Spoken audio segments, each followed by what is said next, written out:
ma tegin selle video tänu sellele, et mul Patreonis paluti, et ma seda teeksin. Kui sul on ka soovi mingit teatud videot tellida, siis mine hakka Patreonis liikmeks ja sealt leiad ka kõik minu videod, enne kui nad YouTube'i kanalile üldse kunagi üles laetakse. Lahendan Tartu Ülikooli füüsika sisseastumiseksami näidistööd.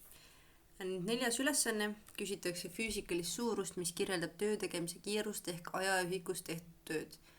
Seda peab lihtsalt teadma, see on võimsus. Ehk siis selleks, et seda tööd ära teha, tõenäoliselt on vaja õppida füüsika põhimõistet ära. Ehk siis, kes ei tea, siis võimsus see on P võrdub 2V ehk siis töö jagatud ajaga. Vahepeal nad kirjutavad ka N võrdub, siis töö asemel kirjutatakse A jagatud T-ga. See lihtsalt oleneb nagu keelelisest ruumist, et üldiselt ingliskeelne ruum kirjutab niimoodi. Mõni ütleb, et eestikeelses füüsikas töö 2V asemel kindlasti olema A, kas see on lõpuks ikkagi kokkulepete küsimus, kõik füüsikud ei ole sama meelt. Nüüd, 5. ülesanne on natuke põnevam, meil on graafikud, on kujutatud 2 liikuvat kehat ja nende kiiruste sõltuvust ajast. Ja küsitakse esiteks, mis on esimese keha kiirendus. Nüüd, seda saab mitmed viisi leida. Minu meelest kõige lihtsam viis on see, et ma lihtsalt vaatan graafikut ja siis loen siit pealt. Ehk siis 1 sekundis, nüüd all on sekundid, siis üleval on meetrid sekundis. 1 sekundis ta liigub 1 meetri jagu kiiremini. Ja igal pool on see niimoodi, et ta nagu see on ühtlane kiirenemine. Jah. Ehk siis ma saaksin öelda, et see muutus on kogu aeg 1 sekund. Ma vaatan, et okei, aga ta läheb kogu aeg aeglasemaks, seega see on nagu -1. Ehk siis -1 meetrit sekundis ruudus. Teine viis, kuidas seda arvutada, on valemi kaudu. Kui te teate, siis kiirendus on põhimõtteliselt, kui sul on mingi ajavahemik ja siis mingi ese hakkab selle aja jooksul kiiremini või aeglasemalt liikuma, siis selle kohta öeldakse kiirendus. Nii et kiirenduse valem, kiirenduse sümbol on A. Kiirenduse valem on siis lõppkiirus miinus, panen siis siia 2, algkiirus jagatud siis ajavahemik, mille jooksul see kiiruse muutus toimus.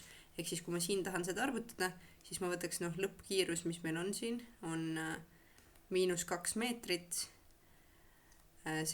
sekundis siis loomulikult. Ja algkiirus meil on 10 meetrit, ehk siis -10 meetrit sekundis. Ja just aeg, mille jooksul see kõik toimub, on 12 sekundit. Ma vaatan seda siit alt, on ju.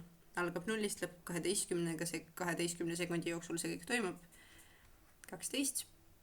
Ma võin siia mõõtühikut ka juurde panna meetrit sekundis ja siis see on lihtsalt sekundit.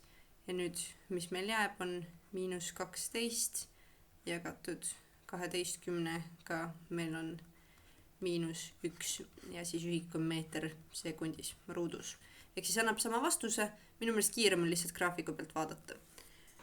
Nüüd keha 2 poolt esimese 4 sekundi jooksul sooritatud nihe. Ehk siis küsitakse põhimõtteliselt, kui pikka maa esimese 6 sekundi jooksul siis see keha 2 sooritab. Ehk siis 6 sekundi piir on siin. Määran ära ka siin, panen kirja, siis on näha. Ehk siis tahetakse teada, et selle aja jooksul siin, kui kaugele see keha jõuab. Nüüd siin on erinevaid viise, kuidas seda arvutada. Mõni teeb seda selle valemiga, et ma kirjutan siia ka, et S võrdub algkiirus korrutada aeg pluss kiirendus korrutada aeg ruudus jagatud 2-ga. Nii saab seda teha, mul lihtsalt tavaliselt ei ole valemid meeles, nii et mina arvutaks seda hoopis niimoodi, et ma võtaks, et okei, et mis on, tal on ühtlaselt muutuv on ju kiirendus või kiirus tähendab, on ju. Ehk siis ta kiireneb aga ühtlaselt, ehk siis ta tundub kiirenevat 2 meetrit, on ju, iga sekundiga ta läheb 2 meeter sekundis korda kiiremaks.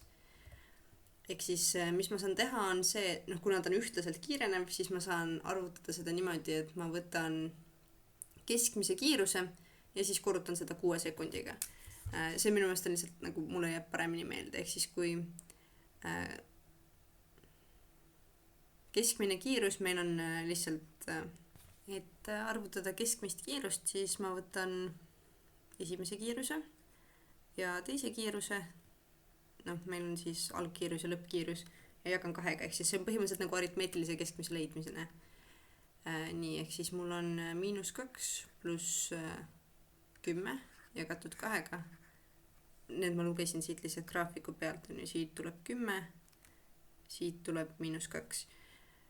Ehk siis mul on 8 jagatud 2, mul on 4, see on meetrid sekundis.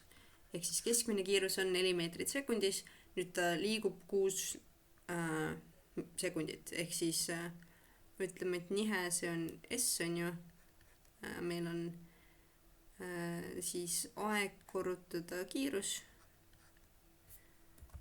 kiirus ma panen V. Ja siis mis meil on ju aeg, meil on 6 sekundit, korrutada kiirus, mis on 4 meetrit sekundis, meil tuleb 24 meetrit sekundis. Ehk siis see siin. Ja põhimõtteliselt ma saan seda teha nüüd selle teise valemiga ka, kes seda valemit tahavad kasutada. Siis algkiirus meil on -2 on ju, aeg on 6 sekundit, nüüd liidame sellele kiirendust me saame lugeda samamoodi graafikult on ju, meil on 1 sekundiga ta läheb nagu 2 meetrit sekundis kiiremaks, ehk siis meil on 2 ja nüüd korrutada aeg 6 ruudus ja nüüd saab seda arvutada on ju, meil jääb -12 pluss 2 korda 36, ma tegelikult saan siit taandada, siis meil jääb 2 pluss 36 ja siis meil jääb 24 meetrit sekundis, ehk siis see annab sama vastuse, ehk siis kuidas iganes tahta teha, see vastus oleks 24 meetrit sekundis, kui mina peaksin sellele vastama. Ma tegin kanalile Discordi lingi leiate video kirjeldusest või YouTube'i kanali kirjeldusest.